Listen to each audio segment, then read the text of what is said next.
Have you ever been listening to a song and, your foot just starts tapping on its own, or you feel this urge to just get up and move? Well, today we're diving into the world of dance pop and cracking the code on the secret formula that makes a song an absolute undeniable hit. So what is it? Is it just random luck, or is there some kind of science to it?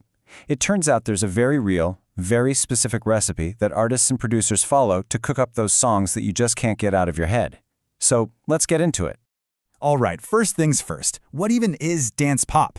Well, think of it as a musical mashup. It popped up in the late 70s and 80s, and it basically took the super fun, groovy vibes of disco and blended it with all these cool, futuristic sounds from electronic music. The whole point was to make songs that were polished, high energy, and just perfect for the radio and, of course, the dance floor. Okay, at the absolute core of any dance pop track is its speed, or what we call tempo. It's measured in beats per minute, or BPM. And for dance pop, the magic number is almost always somewhere between 115 and 130. Now, that's not random at all. It's actually the sweet spot that lines up perfectly with our own natural rhythm when we want to dance. It just feels right.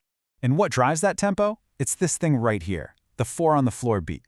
It's a bit of a technical name, but the idea is super simple. It's that steady, powerful thump, thump, thump, thump you feel right in your chest. The bass drum hits on every single beat. 1, 2, 3, 4. It creates this super strong, predictable pulse that's just, well, it's almost impossible not to move to it.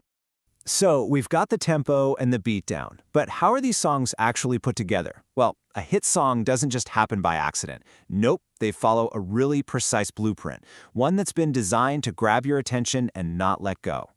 And here is that blueprint, step by step. It starts with the intro, which is usually just the beat, so a DJ can easily mix it into their set. Then you get the verse, where the story of the song starts to unfold. Right after that comes the pre-chorus, which builds and builds all this tension, making you feel like something huge is about to happen. And then, bam, the chorus hits. That's the big, memorable part.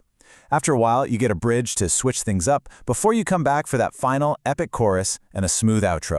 Now let's be real. In the kingdom of dance pop, the chorus is absolutely king. It is everything. It's intentionally designed to be the simplest, catchiest, most singable part of the entire track. And they repeat it over and over for a reason. They want it to get stuck in your head, so by the second time you hear it, you're already trying to sing along. But who's actually making all this happen? I mean, we always see the singer front and center, but there's another person, or sometimes a whole team, working their magic behind the scenes. Let's talk about the real architects of the sound, the music producers. So think of it like this. The singer is the amazing performer, the face and the voice that delivers the song to us. But the producer? The producer is the architect. They're the one who designed the entire building from the ground up. They choose every single sound, they craft every beat, they layer all the different parts together to create that huge, polished world that the song lives in. And to build that world, they have this amazing electronic toolbox. They use synthesizers, or synths, to create pretty much any sound you can imagine, from those deep, buzzing bass lines to sparkly melodies. Drum machines give them those flawless, hard-hitting rhythms. Samplers are super cool. They can take any little piece of audio, even just a recording of a finger snap, and turn it into a brand new instrument. And then sequencers, which are basically computer programs, put all those pieces together with perfect robotic timing. You know, dance pop is so much more than just a sound you hear with your ears. It's a full-on experience. The look, the style, the videos, the performances, they're all just as critical as the music itself. It's all about creating a whole vibe. And music videos are a massive part of that vibe. We're not just talking about clips of the artist singing into a camera. Oh no, these are like mini-movies with incredible, complex choreography, super vivid and bright colors, and really fast-paced editing that just perfectly matches the track's energy. And of course, there's the fashion. The style is so key to the whole pop star image. It's often really bold and futuristic, which totally reflects the electronic sound of the music itself. An outfit worn in a hit music video can literally set a fashion trend that sweeps the globe. And hey, if you ever get to see a big dance pop artist live, you know it's on a completely different level. We're talking massive arena tours with insane stage sets, fireworks, giant video screens, and a whole army of backup dancers. It feels less like a regular concert and more like a huge, immersive event. So, when you put all of these pieces together, the killer beat, the catchy structure, the stunning visuals, it's no surprise that dance pop has become this huge global phenomenon. But what is it that allows this particular sound to take over the entire world? Honestly, the answer is pretty simple. Rhythm is a universal language. It doesn't matter what language you speak, where you grew up, or what your culture is. You don't need to understand a single word of the lyrics to feel that 4-on-the-floor beat and just instinctively want to move.